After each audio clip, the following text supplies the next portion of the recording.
to Row.Team webinar number 6. Row.Team webinars where we connect with coaches and support staff from the world of rowing and draw on their experience and their stories and the knowledge they've gained along the way, and basically have a pretty relaxed conversation. So today our guest is Robin Williams. Robin is a friend of mine. We've known each other a long time and been on parallel coaching journeys at times, and Robin certainly when he worked at Cambridge was a big help to me when I was coaching the British 8 in the lead up to the Sydney 2000 games. We spent a lot of time up in Cambridge, and Robin was a big help to me at that time. So Robin, welcome. Thank you very much for taking the time to come on here with us. In the normal course of events, what would you actually be up to at this time? Well, first of all, thanks for inviting me, Martin, and nice to see you. And yeah, I would be actually having a very busy month were it not for coronavirus, because I would have been, in March, I would have been in Spain with the Spanish team with their Olympic trials, carrying on to a camp and then going to the first World Cup, which actually would have been with their non-qualified crews. So they were trying to bring along a couple of other boats that they'd want to present later at the Lucerne qualifier. So I would have been doing that. Right now, this week, I would have been actually bobbing about on the Med doing a bit of sailing for a few days, but that's not happening either. And then at the end of April, of course, would have been the second World Cup in Varese. So all of that's gone, like everyone else, just sitting at home. Okay, so tell us a little bit about the work that you've been doing with the Spanish, because this is a little bit of a change in direction for you. You've previously worked, obviously, with the British team and done your time there. And now you've transitioned into a slightly different role. Just tell us a little bit about that. Yeah, well, it's actually been a lot of fun and very interesting, my sort of recent journey as a coach. You know, I had about 20 years worth of non-stop coaching with Cambridge and then moving into the British team, as you just mentioned. And the plan after Rio was always to take a step back and draw breath and decide what the next chapter was going to be, partly for personal reasons and health reasons, and partly because I think we finished on such a high there that it felt like it was the right thing to do. So, but literally at the regatta at the Lagoa, a friend of mine, Bienve, who you might remember from Bagnolas days, he's the head coach in Chile now, he said, come for a beer. And he said, well, you know, I know you're going to have a gap year, Robin, which is true. My wife and I went off and did some traveling. But he said, if you're looking for some input, I know the Spanish team are looking for somebody in a bit of a sort of consultant role. And that's how it came about, really. And when, in fact, we were on our travels and found ourselves close to Seville in 2017, and I went along and met Danny, the head coach, and a few other people on the team, and things sort of rolled into action from there. So since, I suppose, properly 2018-19 with 2 full seasons with them and a little bit in 2017. Excuse me. And the role really was it is a sort of a consultancy role. You know, they wanted somebody who could be a pair of external eyes on their program, work with their national team coaches, and try and consolidate a view on technique in particular. And that's essentially what's happened. So it's been, as I said, it's been a really interesting evolution for me, as well as I hope helping them, because that's quite different from the roles I've been in before. I've had a crew or a few crews to coach or a team to run myself. And it's spawned a lot of thinking for me, actually, to do with how coaches train, get better, what support we get, and that sort of thing. That's what I was going to ask you, actually, was when you change, when you step into a different role like that, quite away from what you've traditionally done, the stop and think moments where you actually stop and think, I've got to do this differently, or I'm going to have to adapt in a certain way. What are the sort of key points that at that moment, when you probably met them, had some reflection time and thought, as you gathered your thoughts, what conclusions did you come to? Well, a lot actually. It was obviously there's an element of culture. There's a difference in culture. Spain has had its successes over the years, like many countries do. I mean, the medals get spread very widely these days. But there were some big differences, and I suppose, when you work in the team like the GB team, it's a big outfit. They employ a lot of people. They try to fill every boat class. Coming out of GB rowing, of course, it's made me appreciate very much some of the advantages that we have over here, and which I can talk about later.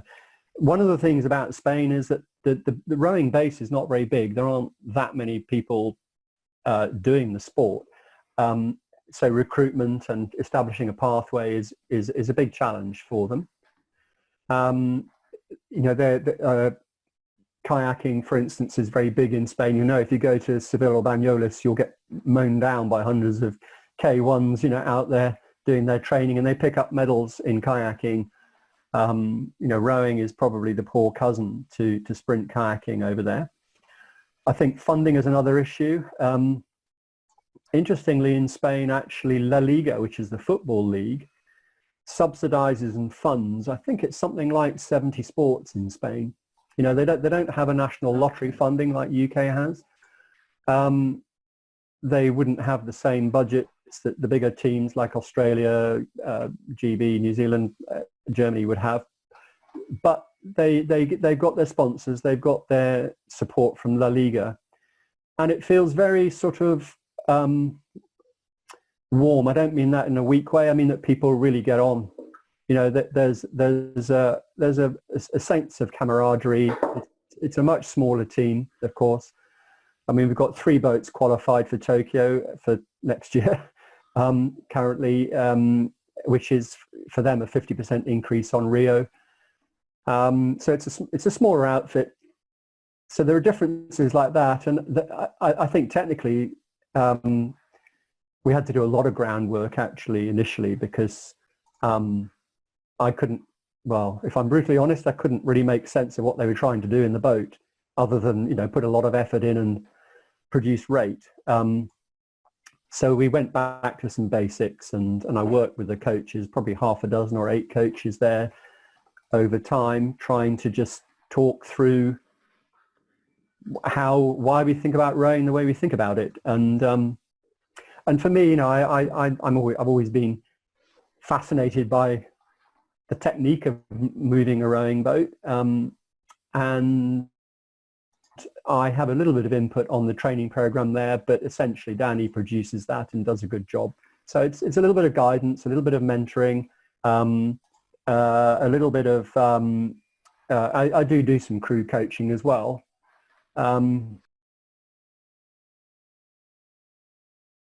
This was actually their March trials last year, and this is the final of the men's lightweight singles. And interestingly, in Spain, they've always had a strong tradition of lightweight rowing, and this was a real good scrap amongst these guys. I mean, good quality sculling, good speeds, and the first and second, Rodri and Manel, became the lightweight double, which ended up 5th at the Worlds. This clip here you're looking at actually is the women's pair, but they only have really one proper pair, so they're in amongst all the junior men here, which is, I think, quite inventive thinking. How do you create stimulus and competition for a women's pair when there isn't really any backup, there isn't any depth? The answer is, well, you find different boat classes for them to race in. Yeah. And you mentioned technically pick out a couple of simple themes that you had to, if you like, bring to the party. Well, I mean, obviously, it's like everything, it's still a work in progress. They had a bit of time at the back end, followed by quite a quick initial recovery movement to the knees, then quite a strong sort of slow down or pause there, and then a speed up to the front, which is a little bit of a mixed series of messages, I think, for me. This is the men's pair, Javi and Jaime. They're just obviously doing a back end drill here, trying to make sure we're securing the finish properly. And actually, I was listening with interest the conversations you've had with the other speakers, Martin, to do with this pausing versus not pausing issue, and with Connie actually as well. Yeah. Anyway, this was. What did you think, by the way? Where are you on that? It's a really interesting topic, and it comes up all the time these days. I'm happy to talk about that for a moment if you want. Sure, yeah, go for it. Yeah. Well, I suppose the first thing is that when I talk to coaches, it sometimes creates a furious debate with them. I mean, they get properly angry about it. You know, you should pause or you shouldn't pause, and well, so and so does, and so and so doesn't, and they're trying to justify it in a right or wrong sense. And I think, as your other guests have said, to me, it's just a scale. If you're rowing at, well, I look at it, I always try and look at things from the point of view of the rower. Like if the rower's having a problem with the finish and they're washing out, collapsing, let's say if the blade comes out and lands straight back on the water, so they're off balance. If they're not in control of that movement, why would you just tell them to move the hands around the turn faster and sort of miss out the opportunity to correct that bit of the stroke? So that's my starting point. And generally speaking, crews make all sorts of mistakes around the finish. You know, they go off balance off the back of the seat, or they collapse in the hips, drop the wrists too much, use the shoes to recover themselves rather than recovering off their own blade pressure and that sort of thing. So there's usually stuff that needs sorting out around the back end, and I would usually get them to do some single strokes, some pressed finishes, that sort of thing. So in a way, for you, it's almost allowing time to actually do the things that you need to do rather than rushing away from it. It is, yeah. But I would agree completely that when you're up at race speed, it all disappears, of course. But a couple of things I thought about this before coming on tonight, you know, because I had a feeling this might come up. And I think, I actually think, you know, the finish is an important reference point. And I remember years back when you and I were in the launch together one day, and you said, you know, rhythm needs to be defined. It needs definition points. And I think the finish is a reference point or a definition point, because at the finish, firstly, you can see the finish. It's visible. You can see your blade. You can see what's in front of you. And round at the catch, it's more about feel, because it's round the corner. Your feet are underneath you. You don't look at it. So you can see it. Secondly, things are more stable there because your legs are flat. So your center of gravity is pretty stable in the boat. Thirdly, and I think this is really important, is that if you think of the whole stroke cycle from catch to finish, finish to catch, it's the only bit of the whole stroke cycle where the mass of the rower, the boat, and the blade are all doing the same thing at the same time for just that moment. At that moment that you press it through, you know, the boat is going forwards, you're going forwards with the boat, and the oar is stationary-ish up against your chest wall. So it's a really important reference point. And I think every rower's mind needs that little bit of moment to just think, okay, that's how fast the boat is going. I've now got to make a judgment about how I move away into the recovery. But if you just sort of spin through that moment, you don't really quite know how you got there or how you left, I think you then run the risk of, in the recovery, miscalculating the speed forwards. Usually people rush, don't they? Occasionally they don't. They do the opposite. They slow down too much, but usually it's rushing. So I think it's important for that reason. And the other aspect, I think, is also dynamics. I think when you see crews paddling with this sort of pause at the finish, if it does, in a way, when they leave the finish, and if they do it the right way, they move pretty freely through the slide, up to the front, into the water, re-engage and push. And it makes can make a very clean, dynamic stroke, in the sense that if they, let's say they're rowing at rate 20 with a pause, if you took that pause away, they'd be at probably 22 or 23, you know, which arguably could be more dynamic than rowing at 18 or 19. So I think that's one of the reasons why some coaches like to do it. It can produce quite a dynamic change of direction on the front. Valery Klezhnev would talk about it as a sort of a trampolining. I don't personally use that word, but it can make the front end quite elastic if you do it right. Of course, the problem is when you come up to rates of 22, 23, 24, things need to start beginning to flow a bit more, and certainly as you go higher than that, they need to flow more and more and more. So if people get too ingrained with a pause there, then somewhere you've got to coach it out of them and teach them how to move fluidly. Anyway, I think there are a few reasons why coaches can justify doing it, but I found, there are particularly coaches, I think, who coach juniors say to me, I don't really want to coach that kind of rhythm when they're 14, 15, 16. It's teaching them a bad habit. And to be honest, I'd go with that. I think, sure, you've got to decide what your priorities are for the group you've got in front of you. And maybe it's more important than to teach them flowing movements and get rid of shoulder tension and so on. I think it's for the coach to decide, but we know that you can do this at lower rate, but at higher rate, everything blends, as people have already commented. Yeah, so it's understand the context of it, really. And if you accept that when you go to that higher rate, everything is pretty much the same, then it's a context around what you're trying to teach at that moment in time. And I certainly, experimenting with some of the junior rowers that I coach, have done that, because when a novice rower gets in a boat, the one thing they do is move up the slide pretty quickly. And the first thing we do as coaches is actually slow them down. And in some respects, we slow them down so much that they potentially can lose a sense of how the boat is moving because they start moving that slowly. Exactly, yeah. So I love showing video of the old sliding rigger sculling boats that they brought in the early 80s, because they're very much like a Row Perfect or a dynamic ergo, aren't they? That the seat was fixed and the rigger was on bearings or sliding up and down, and very much that feeling that the boat comes back to you is a message I know I use a lot. So if people are rushing, well, yeah, the coach will say slow down, but if you slow them down, effectively using the footboard like a brake, like a foot brake on your car. So if you're putting force against the footboard to slow yourself down, you're putting a braking force on the boat. So it's a tricky one to get right. But I think if you come off the back end well, you can set yourself up, let's say, by quarter slide or a third slide, which I'd say is my next important reference point. And from that point, the rest is for a boat recovery. Yeah.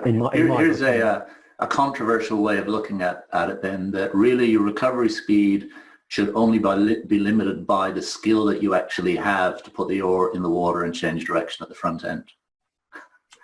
Yeah, I mean, I think, yeah. If you were skillful enough in a pure third law of, Newton's third law, momentum-wise, the quicker the boat came at you, the better. But the problem is muscles don't necessarily work that way. Skills are challenged in that way as well. So you actually have to find this rhythm. You have to find something sustainable that you're going to be able to do 200 plus times. Yeah. I mean, the ability to control yourself is a key point, with all of the video clips you were just showing. I mean, I used to fall into the trap as a coach. I feel very well qualified to talk about coaching because I've done everything wrong you could possibly do wrong, at some point in my career. So, but, people, lack of control and movement of body mass and momentum are big ticket things in my book. And we can get quite sort of captivated by an elbow position or, whatever, something being perfectly right. But essentially, if you accelerate your mass really, really well to the bow, that will help produce speed. And if you can control it really in the right way or be under control as it comes back to you at the front, then you should be able to change direction there. And the changes of direction, I think, are really key. So, I think the other thing, which I remember a few years back actually with the women's pair in the wintertime, we did a bit of work with Paul Francis, who's an Australian guy, a friend of mine, who was a biomechanist and worked for Bat Logic, you know, the footplate people. Paul was really helpful to me one winter because we did some work on basically pushing versus pulling. You know, how long your legs push for, when should your body open, and basic sequencing. And he did some video analysis for us for one or two of our races. And we found actually that in the second half of the race, this was degrading a little bit. But one of the things that came out of that conversation with him was that, and this is Helen Glover and Bow and Heather Stanning. It goes into slow motion for the middle bit of it, which I thought people might just find useful. They're rowing at rate 24 here when it goes back to normal speed. And what Paul and I discussed was that let's say if you're just rowing quietly at rate 20, so you've got one stroke cycle every 3 seconds, you'll probably have a second in the water and 2 seconds in the recovery. So that's easy to understand. At rate 40, you've got a stroke cycle every 1.5 seconds. The difference is that at rate 40, you'll probably be in the water for something like 0.7 and probably out of the water for 0.8. So there's a big difference in recovery speed. It goes from 2 seconds down to something like 3/4 of a second. The drive time once you're pushing hard. So if you're at their sort of rate here, rowing quite solidly at rate 24, your drive time is pretty much the same as it is at 36. It's very, very close. So this whole question about the back end and preparation and so on, I think is important to get right at the lower rates, because as soon as you come up in the rate, and they're just coming over quarter slide here, from quarter slide to the front is going to take them at race speed, it's going to take them 0.3 of a second. It's not much. So if you're a little bit off balance, a little bit clumsy, haven't quite organized yourself, the front comes back to you very quickly when you're up at race speed. I don't know if I've sort of explained that or verbalized that clearly, but yeah, I mean, it's, you have limited time in which to do things. You have a lot of time when you're paddling, and it changes quite rapidly when you go up to the higher rates. And I think understanding that, and Valerie was always quite emphatic about this, that the time in the water doesn't actually change that much. It's everything else that changes. Yeah. And you know, I think in the back of my head somewhere I knew that to be true, but I still found it surprising thing to confront and thought to myself, actually, yeah, I mean, you know, the drive time, assuming you're rowing in the low 20s and quite firm, not just paddling, but if you're rowing quite firm, yeah, your drive time is about the same as it is when you're up at race pace. And I thought, you know, how can this be so? But actually, of course, the distance that the handle travels from catch to finish is a fixed distance. So even though the boat's going faster, I mean, at rate 24, you're doing something like 85 or 86% of your 100% speed. So you're still, even though you're 12 points below race rate, you're actually up in the mid to high 80s of your boat speed. So the drive time won't change hugely. The recovery time, as you just said, absolutely does. So we need to have good skills and good feel for the boat and good control of ourselves. So looking at this video, you know, that's what these two had a fair bit of that. So while we're here, and obviously this is a very successful boat, outstandingly successful, that moved the boat incredibly well. But talk a little bit about the dynamics of these two athletes together in a boat and how it worked. Yeah, I suppose they or somebody ought to really write a book, because it's interesting, not to sort of in any kind of bragging way, because you know I had 6 years with them. You can brag, mate. I wasn't obviously the. All you like. No, I don't mean I don't mean like that. I mean, well, okay. So I'll try and do the quick story. Paul Stannard found them, put them together, and grounded them really, really well when they first came through the talent ID process. And in 2010, when they did trials, they came fifth. And that was in a way fortunate because the first 4 pairs went into the 8 and they became the reserves. And that's when Paul Thompson sought me out and said, Miles Forbes Thomas was coaching the 8 and Paul, who was the head coach, Paul said, look, it would be helpful if you could look after these two women. So I said, yeah, that'd be fine, do that. And in 2010, as you remember, the Worlds were in Carapiro, so it was a very long season. So we had a much more time to get them ready and try and improve them. And they just had a very, very steep improvement curve through August, September, away on camp, and they came away with the silver medal in Carapiro, which is outstanding. And of course, so they went from a sort of 5th ranked pair in theory to a medal-winning pair, and then that winter they secured and reinforced their number 1 spot. So they then became the pair. And obviously, pairs usually they're a selection type boat, and there's no guarantee that any coach you're going to get the same crew 2 years on the trot and be able to develop them as you might want to. That's the chief coach's decision. And quite often, they'll say, well, we want to go for the fastest 4 we can or the fastest 8 we can or whatever, and your pair or your double goes into that. So it was lucky in a way that they weren't quite good enough at the beginning of 2010, and they were on top of the pile in the winter of 2010 going into 2011, and then they had obviously the rest of their careers developing the unit. So it was very fortunate set of circumstances in that regard. I mean, they obviously had to keep winning and they had to keep securing their ranking and their selection. And then... So sorry, physically, they were, they were good, but not necessarily way out there in a physical sense. If you took a raw type of ergo score, if I remember correctly, they were solid, but not necessarily spectacular. But when they got the boat going, that's where the difference really was. They delivered so much of they put more of that power actually into making boat speed rather than throwing it over the side of the boat. Yeah, definitely. I mean, I think actually they're well suited to a pair because, in a pair, if you're very big and powerful,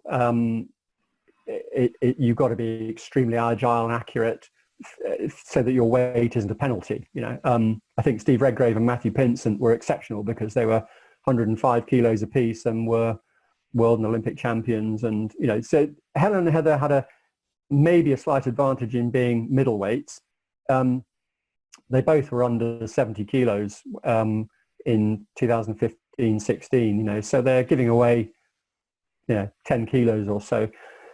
But their power to weight ratio was really, really good. And, their ergos, they had to keep working year on year to grind those down. And they ended up in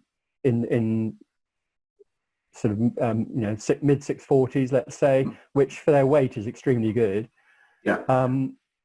But of course, they lack the absolute power that some of the opposition have got.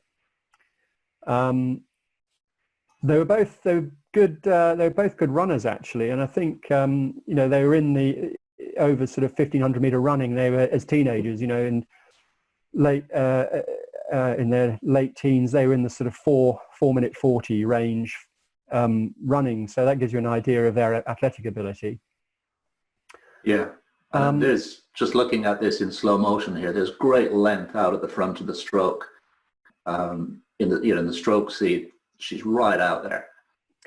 Yeah, I think biomechanically, actually, they're not super long. They're just they're rowing just about 90 degrees. Probably just about 55 at the front. In the bigger boat like an 8, they could get out longer than that because you've got a better attitude to the water. But I think the appearance of length is because of the accuracy. Where they get forward to is pretty much where the blade goes in, and that's pretty much where they grip it up. So I think length boats look long when they're accurate and when they've got time, and when they haven't got time, they look short. I think the other interesting aspect was actually in year one in 2010. I mean, Heather was the more experienced of the two, obviously in the stroke seat, and Helen was quite raw and had a fair bit to learn. But that role changed over the course of a year or two. To the point where Helen really ran the boat and made the calls and would take the decisions that needed taking, and Heather like that. I mean, Heather was just unflappable, metronomic kind of stroke person with just the most even attitude to everything. I don't think I ever saw her lose her temper or get angry. She was just ultra consistent and constant. But, like some people are quite sort of firebrandish and want to set the world on fire and make everything happen. And it wasn't like that. That was probably more Helen in the bow seat. So it's just, I think the dynamics of these sort of small boats are very interesting, actually. Yeah, so going back to that conversation that I had with Noel about you put two people in a boat and very quickly you begin to realize there's a little bit of magic there. Yeah. And in fact, of course, in 2013, Heather went off to serve in the army in Afghanistan, and Polly Swan came into the stroke seat, and that also gelled really, really well. And I think Polly's good, and she's a bit bigger, a bit stronger, more powerful, maybe not quite so fast right out of the blocks, but really good over the second half of the course. And I think Helen adjusted to that in the bow seat really well and facilitated good rowing from Polly, and obviously had a bit of experience in the previous couple of seasons. So I think stroke seat of a small boat's fascinating, and the bow seat's fascinating, and being on the bank watching it is pretty fascinating too, because you can hopefully put your finger on the next bit of evolution in the unit, and hugely rewarding. I mean, 6 years of I just learned and learned and learned, whilst at the same time teaching sort of thing. But it helped me a great deal. No, they were fantastic, both beautiful to watch, and I certainly will never forget that row in London when they came away with that medal, and Rio as well, because it was a different type of challenge. Winning anything in Rio was a different type of challenge, but London was certainly something. No, it's a beautiful boat to watch, and well done to you. That was one hell of a project to be able to work on. Just to say, people are attendees, if you've got any questions for Robin, please feel free to type them in. We'll deal with them as they come along. So one of the areas that, and you're obviously a very reflective person, I think that's pretty clear, and you're looking to learn. So one of the areas that you have now got yourself involved more actively in is around coach education and helping others, because it's one thing to do it yourself and be a successful coach, and it's almost like that transition where an athlete tries to become a coach, where a coach tries to become a coach educator. They're not necessarily the same thing at all, and it takes quite a step to make that transition. So talk to us a little bit about that, and if the time is right, I know you've got some slides around that topic as well, because it's something that you are pretty passionate about. Yeah, well, I suppose the first thing is, when I finished my own rowing career, I went on a coaching course quite soon after, and I thought, wow, I wish I'd known this stuff when I was a rower, because I could have done a lot better than I did. Yeah. And then that was, it had been in the early 90s, so whatever that is, 28 years ago or something. And then as a coach, I mean, off you go, and you think you know what you're talking about, and you can make things better, but with each year that goes past, of course, you have some successes and some misses, and it's more about realizing what you don't know, I think. And when I got to 2016 and I had this break, I thought, well, I mean, first of all, working in a national team is a sort of 7-day-a-week job, and you're in a tunnel. You don't have a great deal of contact with the wider world of rowing. It's, as you know, it is what it is. So I had the opportunity to re-engage a lot with coaches around the UK, and in the same way I do with the Spanish team, it's a similar thing. So I put together a one-day workshop, trying to look at it from the point of view of coaches. I thought, well, what I did as a coach was I just went coaching and I just gradually absorbed ideas. It's like blotting paper, you soak up ideas and you think, oh, that guy said something good, I'll try that. It's sort of casual observation over a very long time. And yet, as coaches to athletes, our whole point of being a coach is to shorten the process down for them. So you don't take forever to evolve into a good rower. We can help them avoid the pitfalls and get it right sooner. But actually for coaches, it often doesn't really happen. And some of the academic coaching courses, are very good. The ones I've been on were good. They give you knowledge and about rigging and biomechanics and how to run a safe session and that sort of thing. But they don't necessarily make you a good coach or a great coach. And I thought, well, I thought it'd be a good challenge for me to see if I could run some one-day workshops for coaches rather than saying sign up for a week or a month or a year. Just one day, small groups, get some discussion going, and try and work through what practical coaching is really all about. So that's sort of what I've been doing.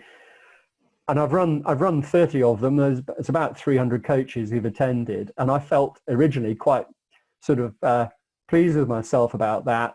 But the reality check always comes back, and hits you in the face. And I've done some return visits, and I've talked to some of the coaches I've engaged with. And I think, okay, well, first of all, I probably swamped them with too much information.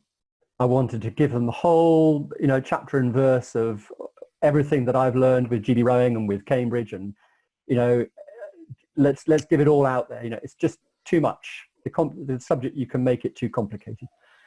And the other thing is, it takes time for coaches to work out what is their particular stamp. So my first sort of, well, I won't go through all of these literally line by line, of course, but it gives people a bit of a sense. I think the first thing is to decide what's your coaching style, and I've chosen two opposite ends. I call it Darwinian style because some programs basically fling the athletes in the deep end, really hard, harsh training program, and it's a survive or die kind of approach, really. And for some teams where you are selecting people and rejecting others, you can take a fairly matter-of-fact approach and say, well, if you're not up to the grade, off you go. Someone else can pick you up. Of course, for most clubs, that style is too brutal and can't really work. You've got to find a seat for everybody in the club if they've paid a sub and join the club. But anyway, some very successful regimes work like this. It's a sort of autocratic style of coaching. The coach is definitely in charge. They're sort of alpha. You do what I say, and they maintain a little bit of a distance between themselves and the crews. The benefits to it, of course, that the athletes get very tough, and they don't expect favors. They don't expect a lot of sort of counseling and arm around the shoulder kind of stuff. The potential downsides can be that people maybe don't feel looked after, get burnout, sometimes they even get injured and drop out for that reason. The other side of it, I've called it nurturing, but it's sort of, more guiding style, I suppose, would be, probably with a smaller boats, smaller clubs, you tend to maybe have a little bit of a, what's the word, a sort of a closer relationship with the athletes in the sense that you can communicate with them more easily because there are fewer of them. And it's more collaborative and in some ways you could maybe say more enjoyable. The downside maybe is that you create athletes who don't have that raw edge. They just don't compete hard enough. They're not tough enough or whatever. So there are pros and cons. And as I said, in coaching styles, they talk about the autocrat at one end, a sort of democratic style coach in the middle, and a sort of laissez-faire coach on the right, which is the very hands-off. I actually came across one of those coaches a while back, and I was out on a river with with a school coach, and this person was really laissez-faire. I mean, the briefing before the session was like, well, we'll do, I don't know, let's see how it goes, and we'll see whether we do this distance or that distance. It was too vague. So I suppose that the reality is you need to probably pick and choose and be a little bit of all of them at the right time. If someone's going to plow themselves into a tree, you want to be autocratic and say, stop now, do what I say. Anyway,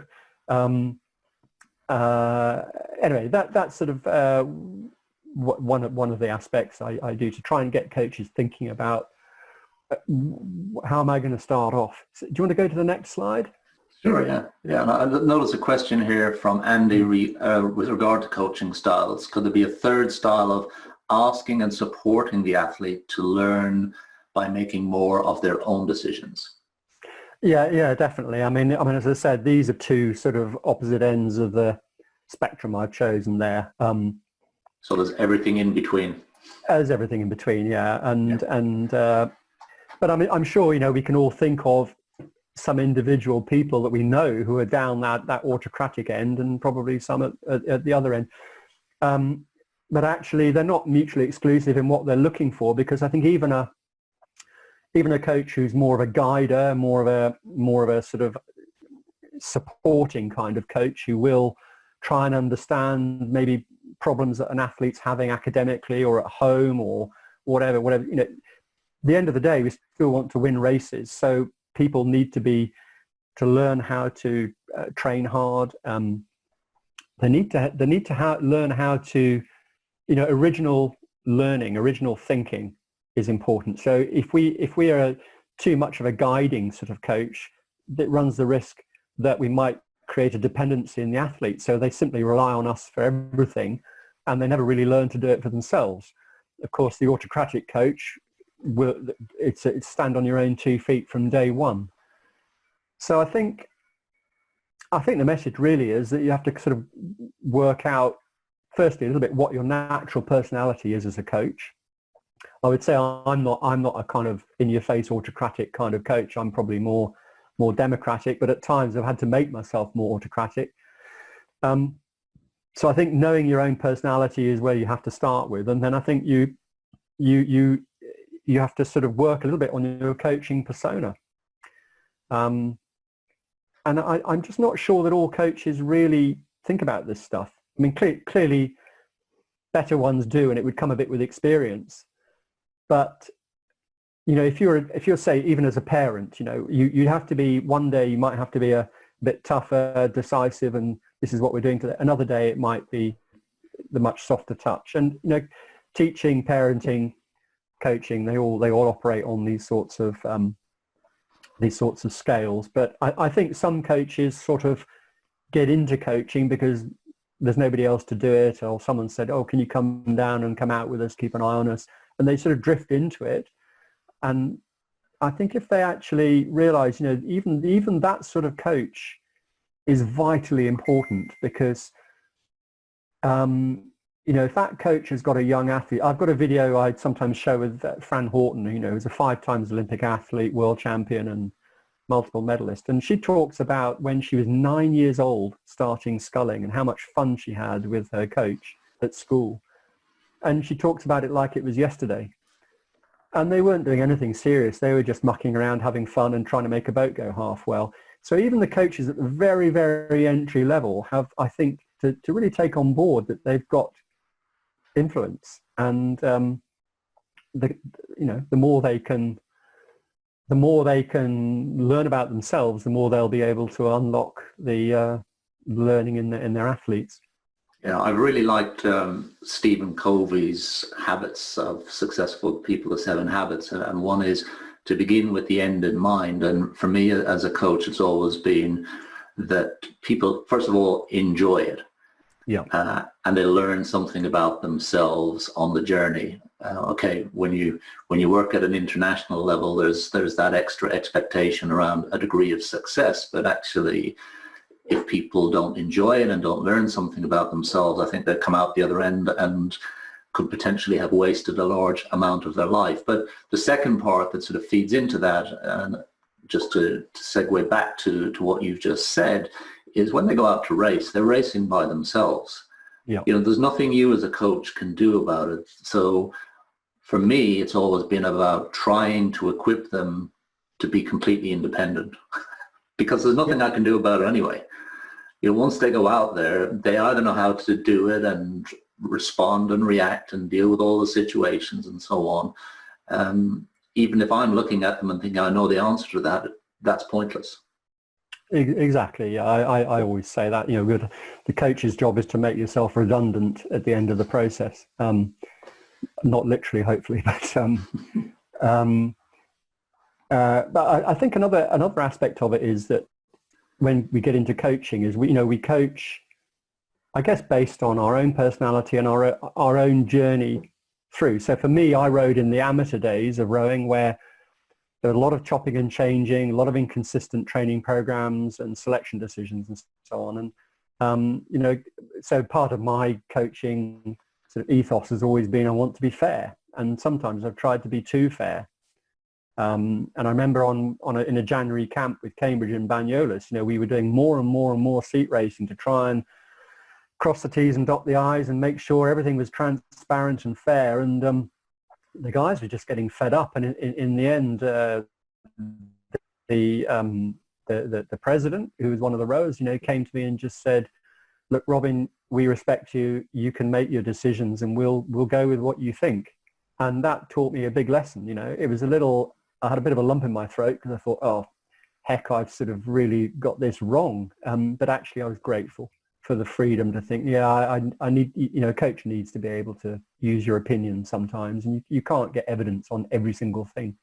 You sometimes you have to use your intuition, and if people trust you and you've done a fair process, well then, if it comes to that point, then you'll find yourself able to make the decision, and people will accept it, whether they like it or not. They'll understand and accept it.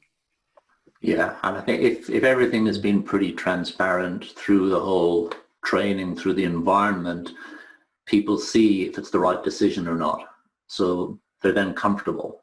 Yeah. And at that moment in time, they just want you to make a decision. Like you say, you could race and race and race, trying to make it super fair, and in the end, not actually build towards what you're trying to do in the first place. So striking that balance is always a challenge. Yeah. So these characteristics that you have down here, then. Yeah. Well, I think if a coach, you know, if we all think back to when we were rowers, you know, if the coach standing in front of you has got some energy and inspires you, and sets a good example. I mean, they're like a mirror. You know, the athletes will be inspired and will want to do well for them. So I always, most coaches want to get straight into the technique. You know, when we do education sessions, and they want to see video and talk about boats going fast. But I always start with this whole point about your coaching style and the environment, because there are coaches who don't actually know, or let's say they don't have an encyclopedic knowledge on the sport, but they're very, very good, they're very successful coaches because they know how to get the best out of other people. They create an environment where people want to work hard, they compete.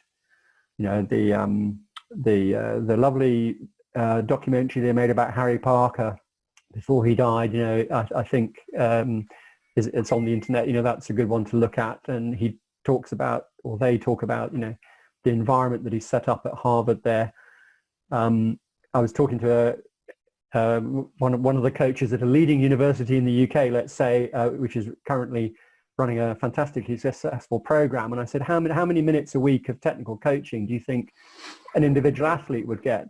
And he said, it didn't take him very long to think. He said probably less than 5 minutes, because they're managing a lot of people with not very many coaches, and you know, that's the reality. So a lot of if you set the environment up and the athletes know what they're into, they know what's expected of them, and they learn off their peers as well, well then the coach doesn't have to be able to explain everything from A to Z and backwards and forwards. You know, they can create the circumstances for success.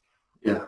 I always loved when we went to places like Zagreb in Croatia, and you would see kids who might be 8, 9, 10 years old, and you see it certainly in Banyoles as well, and I'm sure in other locations, Seville's another place. You see these small little kids, and the handles are up here somewhere, and the boat's just about getting wet, and they go out there and they figure it out. You know, they're not being coached to death. They go out there, they're playing around, they fool about, they figure it out, and you almost can see it in them later in life, that they move just easily and they figured out how to be empathetic with the boat. And another example I can think of, because I witnessed it, was Niall O'Toole, the Irish lightweight single sculler. I was a rower at university when he started his sculling career, and I remember him exactly in that situation, and his brother would take him out and almost was there to make sure that if he fell in he could get him out, but you know, when the handles were up here somewhere, and he just kept going and figured it out. So there's a lot to be said by learning through modeling. It doesn't all have to come from the coach. No, and in fact, I think I often disappoint coaches by saying I think we're the third best option. That the best option, if you're a rower and you want to get better, is to be put in a crew with people who are better than you. You know, if you could parachute yourself into that German 8 or whatever, you know, whatever top crew you want to think of, it would feel amazing, and you'd learn very quickly. And I think the second best option is to be put alongside a crew, assuming you can stay with them roughly, and you know that you see how they let the boat run or whatever it is. And then the third best option is to have some goon like you or me on the bank trying to explain with a choice of words, you know, the subtleties of how you glide and connect and grip up and push. And you know, it's a remote way of teaching people, even compared to say on a rugby field or in a swimming pool or an athletics ground. You can get up close and help people and show people and demonstrate. We just have to do it all through words. And there's a slide coming up actually with, I'm not sure if it's the next one, Martin, with some common mistakes, which I come across, and I probably, yeah, there we go. Is that the one? Yeah. Yeah. So on the left-hand column halfway down, it says firefighting technical problems. And you know, this is something I've done, and it's something I see a lot when I go with other coaches. The crew will start rowing, and they'll say, "Oh, that person's got a bum shove, that person's hanging, that person's got bent arms," and they'll just sort of point the fire extinguisher at wherever they see a problem, and coach for those things. And then the next day, they're all back, but in a different order. And so I think putting a bit of advanced thinking into what you want out of the session, what are the priority things to coach, not just coaching everything. But that list of things there are the things that just happen. You know, coaches they start saying stuff and they forget that in the boat you've got the noise of the gates, you've got maybe a cox, you've got perhaps other people saying something, whatever it is, a car horn on the roadside. You know, there's lots of other things which interfere with the communication channel. And one of the really, really common ones is they say, so-and-so, can you just sit up a little bit more? And the person does it, and there's a stony silence from the coach. And he thinks, well, they've done it, they've understood it, it's okay, but they never reinforce it. And these are really, I mean, they are obviously very, very basic things, which I think probably we all do. But if we just get those things right, it makes a big difference, I think, to the experience the rower has. Even things like, you know, words that go longer than 2 syllables. I mean, a 2-syllable word coming at you through a megaphone or a radio or coach, you'll hear. But if it goes to sort of 3 syllables or more, people usually over or underemphasize syllables. They don't think about how they speak, or whether they're speaking fast, too slow. I think you said on an earlier webinar about Harry Mahon would chatter like 1,000,000 miles an hour, and you know, probably someone like Dick Tonks or Jürgen probably says very, very little. You know, you get these differences. So communication. Yeah, Harry would have an ongoing conversation with an athlete, but it really did feel like what he was saying from a perspective of being inside the athlete as opposed to outside. Yeah. So the feedback loop was pretty complete, really, because he'd talk the athlete through that situation, and then just reaffirm at the end, now you feel better, don't you? Yeah, and I used to really admire Harry, and I thought I tried to emulate that style of coaching. And the rowers came up to me and at the end of the session and said, "What the hell's the matter with you? You know, you didn't stop talking. I didn't get what you were saying, you know, et cetera, et cetera. It just wasn't me." And they knew it, you know. So you've got to be true to yourself. Yeah, absolutely. So you've got a few ideas on the other column here, useful ideas. Yeah, just I think a short, brief debrief is obviously common sense. I've put, actually there's a couple there. I think one thing, working as a coaching team, I think is, again, useful. A lot of coaches are doing an awful lot of work on their own, you know, and they're probably driving a trailer and rigging boats and putting fresh toilet roll in the toilets too. You know, they'd have to do a whole lot of stuff. But I think if you've got, I remember you and I being in a coach boat together, and sometimes, you know, these things can be great and sometimes they can be a little uneasy, but they make you think. If you've got the kind of relationship where you can give a bit of feedback and get a bit of feedback, I think it really helps you as a coach, and different coaches bring different eyes, different thoughts. So that's one thing. And I think the other one, just two below that, measuring technique, I think is also quite important. Training is measured because you can, you know, there's lots of data from training. It's easy for rowers to say, well, I've got a better ergo score, or I'm lifting more weights, or I'm doing bigger mileages than I was before. Technique is very subjective. And but I think with apps like Coach's Eye and some of the analysis stuff, video, you know, if you haven't all got biomechanics, video is a cheap, easy tool, and in some ways maybe even better than biomechanics, you know. And you can look at these sort of ratio things we were talking about between slide time, drive and recovery time, how many frames it takes to cover the blade and grip, and body angles and things like this. And I think time scales, just jumping down two more, is another one. I think whatever style of coach people go for, I think it's important for the athlete to have a little bit of a sense of urgency. And I say that because one of the saddest things, and this happened occasionally at Caversham, you know, at the National Training Centre in the UK, you would see everybody's doing the same training, of course, putting the same time, same effort in a way, but you know, a year would go around and a year would go around, and you'd see some athletes in the same place they were a year ago or 2 years ago, and others have moved on a lot. And you've got to be hungry, and you've got to be curious, and it's, you know, sometimes I say, look, I want you to let's say, you know, let's say we're working on a technical point of holding the finish out cleaner, and I say, you know, do you think you can do that in the 4 years we've got between now and another Olympics? And of course they'll laugh at you, and then you say, okay, what about 4 months? What about 4 weeks? What about a week? What about tomorrow? What about now? It's a bit of the Gary Herbert, if not now, when.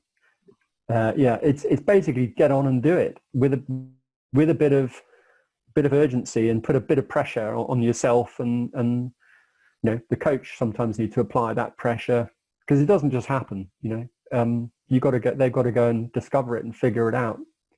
So I think all of this stuff is background stuff behind actual rowing technique, but it's the stuff I think is interesting, and in terms of helping coaches. And you know, if I mean, any coach will probably have 100 or I don't know, maybe even 1,000 people through their hands over the years. There's huge leverage in coaching. If the level of coaching is good, then it beneficially affects an awful lot of people potentially.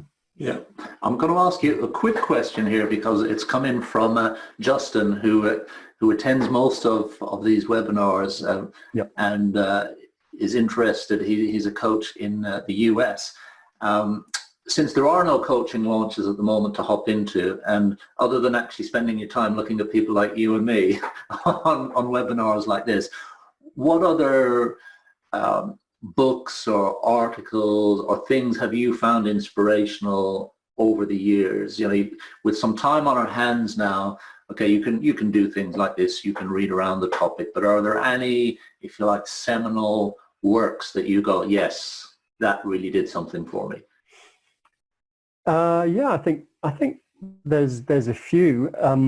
I think in a sort of inspiration lifestyle sense, The Boys in the Boat, I think actually is ranked number one favorite rowing book, although it's more about the life of, I think it's Joe Rance, isn't it? So The Boys in the Boat, for just the journey of rowing.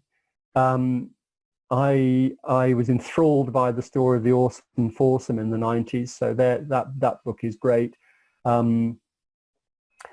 An interesting one, a bit more specific actually, is a book called The Talent Lab, which was written by Owen Slott after 2016, and it looks at, it was sort of a joint operation with UK Sport, and they looked at rowing and a lot of sports, and what lies behind the success. Is it funding, is it coaching, or whatever. The Talent Lab is well worth a read. Mm-hmm. And I think I mentioned to you the other day, actually, Steve Ingham's book, How to Support a Champion, which is written from the point of view of a physiologist and the support group, other than coaches, the physios, physiologists, and so on, and their roles. So there's a few.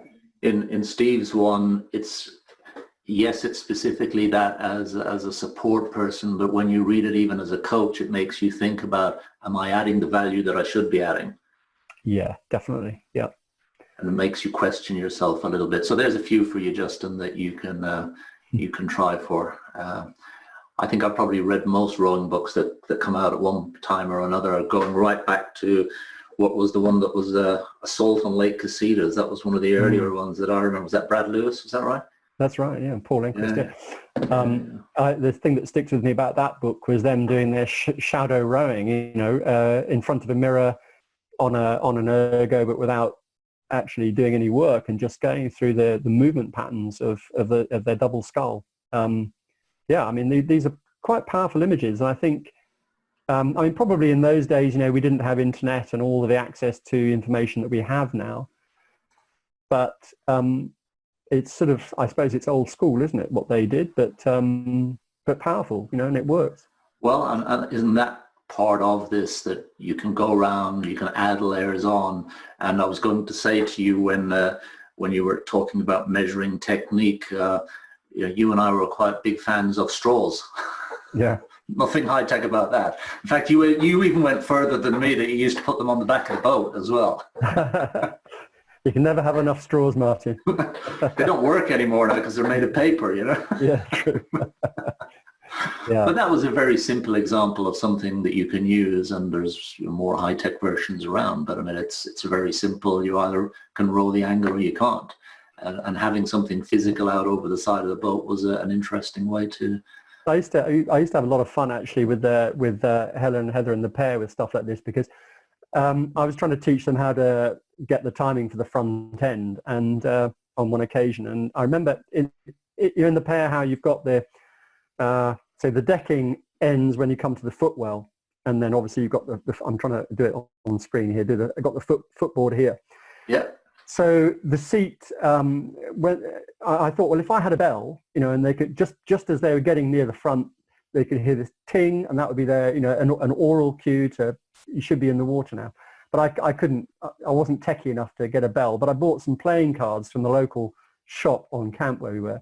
And so the front axle of the seat would just go click and make this brrr sound. And for a session, it was quite entertaining, and it made them think about coordinating that hand movement with the spoon with where they were on their feet. And then I think the cards got soggy and stopped working. But we also, along the lip of the sax board, I was talking to them about phases of, this is how much your legs are pushing for, and at this point your body movement would start, and then, went the hands, basic stuff. And we stuck some, like traffic lights, some red tape along the sax board from the beginning of the stroke, if you like, where the catch straw would be, to the point where you'd reach peak force. We knew this from the biomechanics. That was red. That meant you use your legs, you're pushing, you don't try and open body angle or pull your arm. And then it switched to yellow for the part where the trunk segment would come in, and then it went to green at the end. And again, that worked well for a while because it just gave a bit of a novelty stimulus to the rows to think about pushing, pulling, drawing, when to do it. And of course, nothing works forever and off it comes. But it has its moment. Yeah, the stern tube on the stern to try and keep the little fountain going. Some of these things cost pennies and still work very, very well. Yes, absolutely. I have a question here that came from Alex in Ireland a little while ago, which was, and you have the experience of this, I'll be interested in your thoughts. Coaching women, anything you identify as major differences between coaching women versus coaching men? And he does actually say, especially around weights, program, and physiology, but I guess also overall. What's your experience on that? It's an interesting question, actually, because I was petrified, just because I'd spent most of my coaching life coaching men, just because that's just how it was. I think, again, with Helen and Heather, to me, the gender thing doesn't really come into it. They're just people. They're good athletes. They get on with it. They've got the kind of qualities that you want out of any man, woman, whatever. I know that's not. I know, for instance, in the talent lab, they talk about women psychologically generally like to. This might be generalization, so don't shoot me down. But they use the example of women's hockey. The team liked to collaborate, even if sometimes it was against the coach. But collaboration in women is generally speaking an important psychological factor, just to pick one. It's oversimplifying it, I know.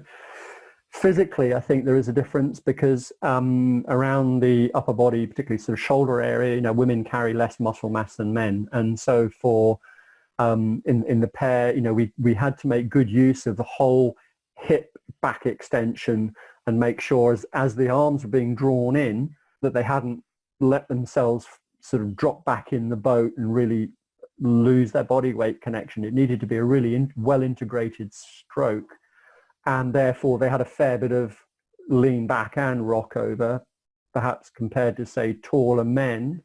Like Connie was saying, the power curves, the tall, powerful men can row long, but probably mechanically in a slightly stronger position, and they can apply the force harder and earlier and so on.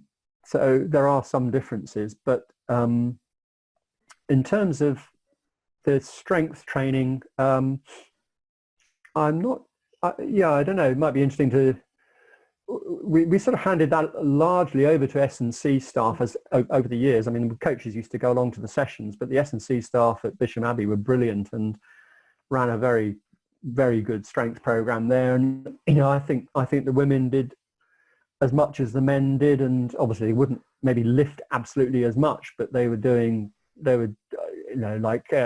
front squatting, for instance, they'd be doing very decent amounts of weight on that. But they did a lot of core strength, a lot of trunk strength, core strength stuff.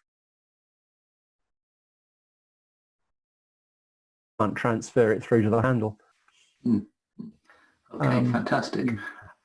If there's anyone out there with any questions, now is your time, because we're getting near to the end. I told you an hour would fly by, and it has. We're already gone over that. But if you have any questions out there, please feel free to ask. I can see a list of people out there, and from all over the place, from Philadelphia, from Ireland, from the UK. There's a few other names that I know from other parts of the world as well. So there's a lot of interest in what you've got to offer here, Robin. And it's interesting the way so much of what you've said there around the technical piece does actually tie back to, and Connie is here as well, with regard to what Connie showed the other day, which is that sort of objective statement of, well, here's what I see, and here's how it turns out.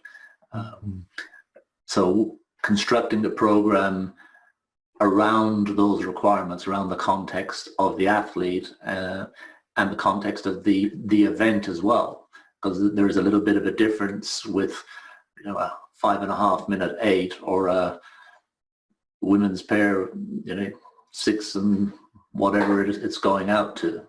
How did you find, just going back to that, the difference in terms of you're dealing with a squad, like when you're dealing with Cambridge, you've got 16, 20 guys, and then you switch around and you're dealing with 2 athletes. It's a different relationship. Yeah, it's different. I have to say the 11 years I had at Cambridge involved with the boat race were absolutely fantastic. And I didn't go to either university myself, so I'm not saying that because I'm an Oxbridge alumnus. To me, it's just, imagine if the Olympic final was between 2 crews instead of 6, the extra edge. And imagine if they didn't go through heats and semi-finals either, they just met for a showdown. It's that showdown element of it. So you've got 180 days from start to finish to try and pull together the culture, the environment, get people physically conditioned, and go through the whole process, but in a very sort of time condensed way. And of course, it forges very powerful bonds, especially if it turns out in your favor at the end of it. And you have to make compromises because you can't do everything in that amount of time.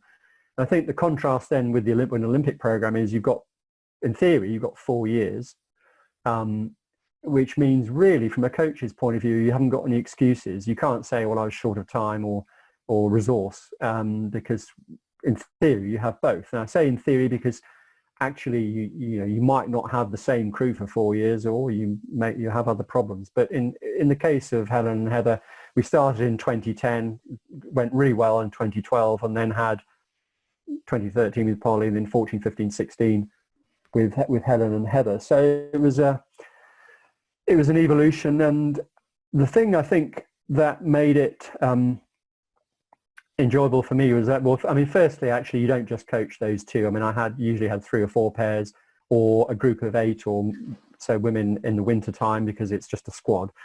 But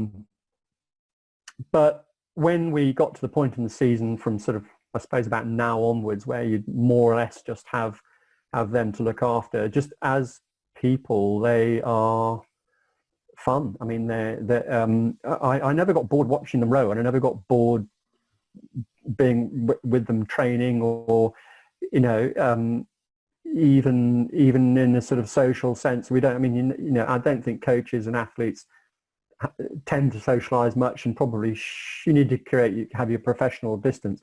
But I would say we are friends, and we'll always be friends, and they've just got their feet on the ground. So coaching those 2 was, I'd say 99% positive, because that was their outlook. And in a boat race context, of course, you've got a million of people coming from all sorts of different backgrounds and different rates of progress, and you've got to somehow sort of squeeze it all together and forge it into a crew in the 6 months that you've got. So they're very different challenges, but very enjoyable for completely different ways. Yeah, maybe a related question here from Sam Grant at Shrewsbury. Are there any moments or experiences you've had in your career that radically changed or shifted your coaching methods or technical viewpoints to what it is now and has stuck with you? So I guess pivotal moments in your view of what you were doing. I suppose, a couple.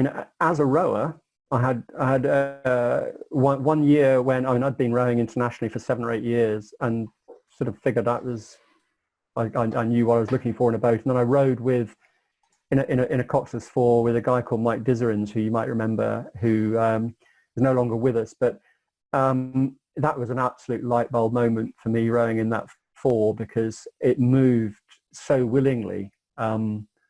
I'd always, like a lot of people, I think you get into a rowing boat and you expect work. You expect it to feel pretty hard. You have to be fantastically fit to row well. But this boat just went very, very willingly. So that definitely still, I think, shapes a little bit of what I'm looking for when I'm coaching, because I think, it can feel magic. It can.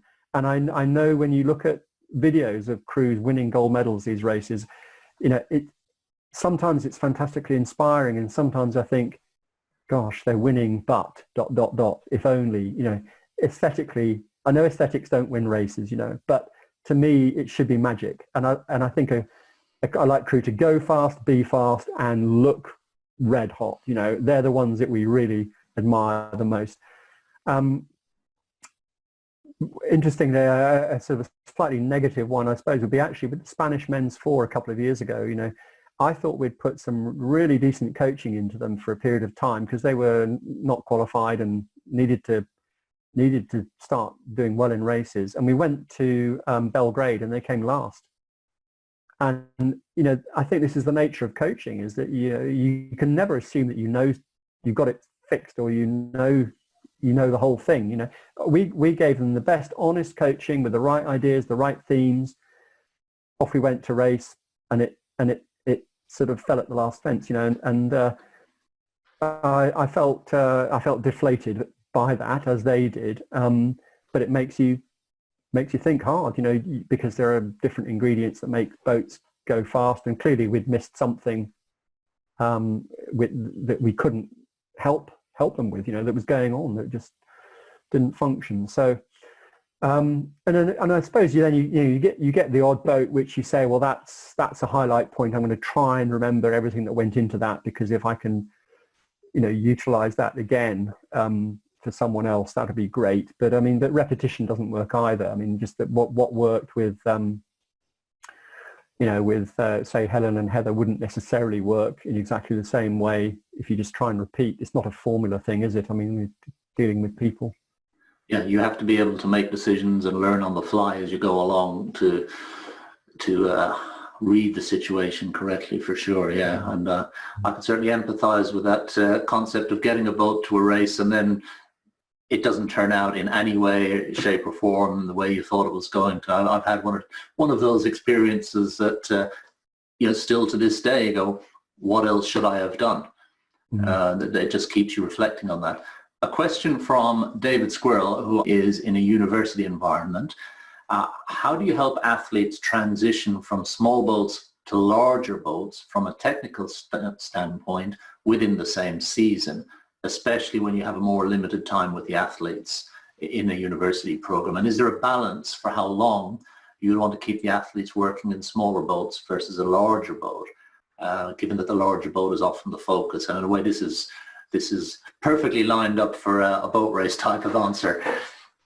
Yeah, I think you can do. So if we're talking about a pairs versus eights, for instance, I think you could do quite a lot of work in pairs as long as you've got the dynamics right. Because the danger with a small boat is that the hull speed is lower, so everything is, if you like, sort of could be a bit more dumbed down, and then you get into the 8 and you're just not moving to the speed of the boat and on the changes of direction and again, you know, the power curves that Connie was explaining. But I think in a pair, what we used to say with Helen and Heather was that in terms of the front end, for instance, and I think this would be, it doesn't really matter whether you're talking about a slow boat or a fast boat, you're going to glide forwards up to the front without overshooting or rushing in or getting off balance. The entry is the entry. There's no work on the entry. It's just the end of the recovery movement. So that bit should all just follow through.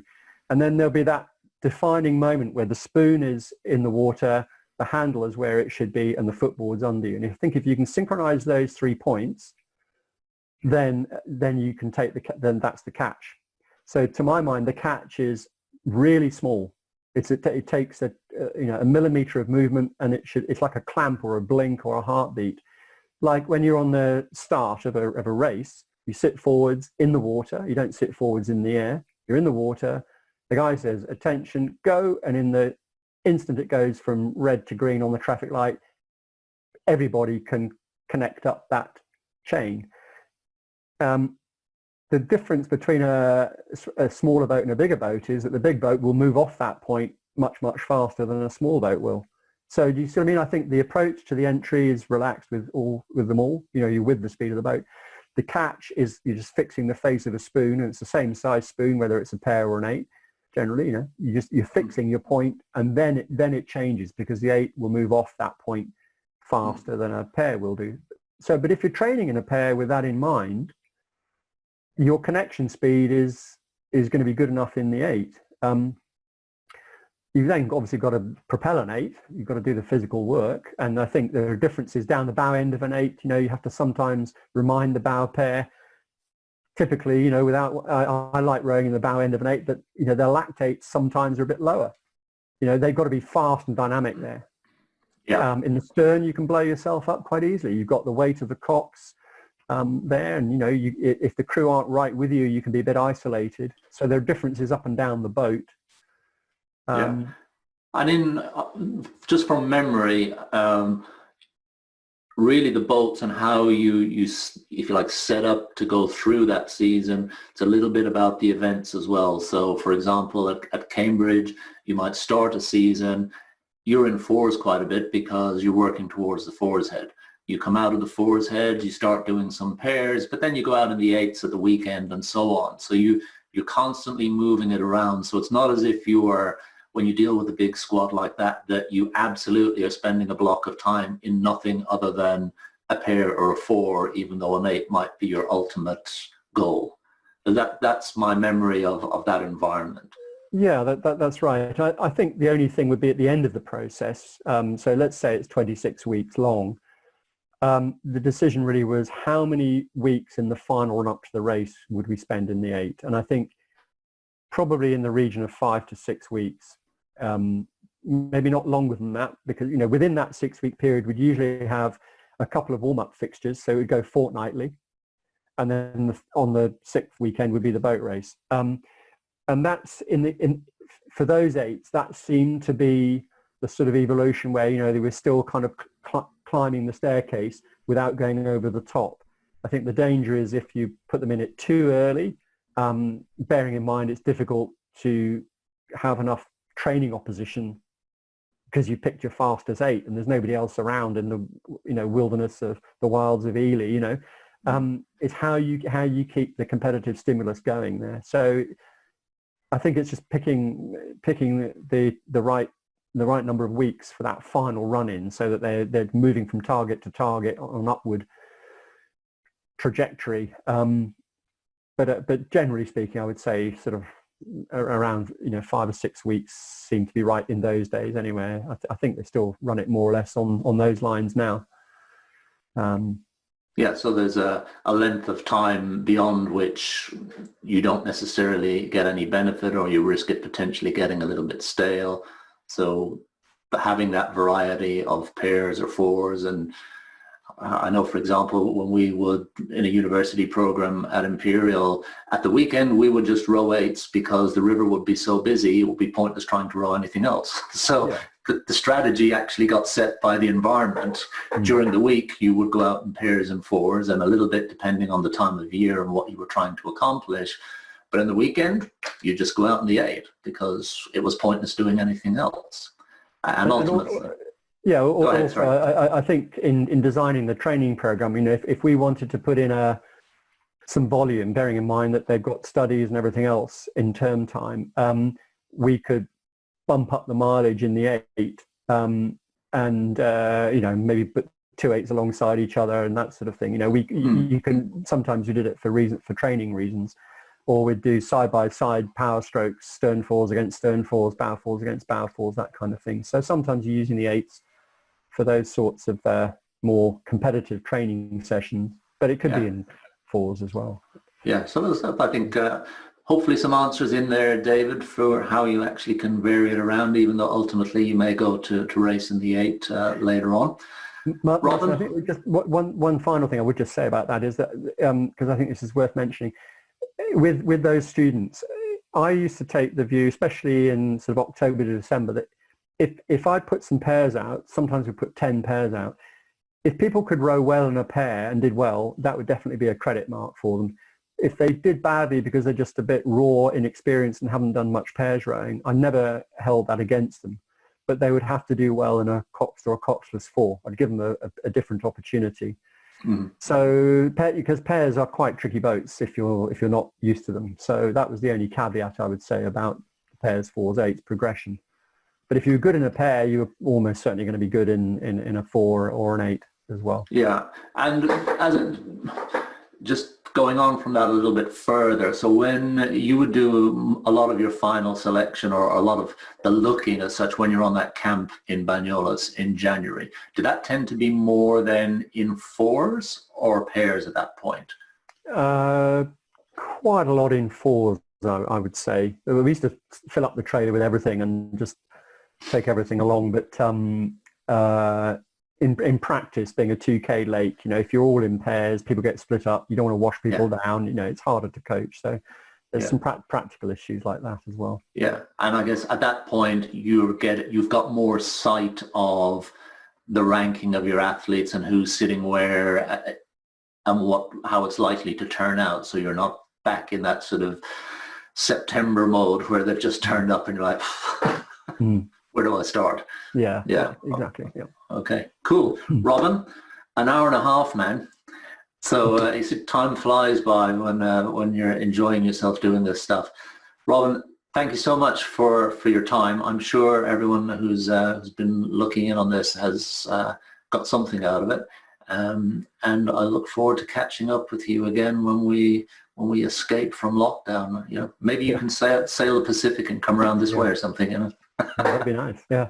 No, thanks very much, Martin. It's, as the others have said, good to have the opportunity and nice to catch up. Lovely. Thanks a lot, Robin. Take care. Bye. Bye-bye.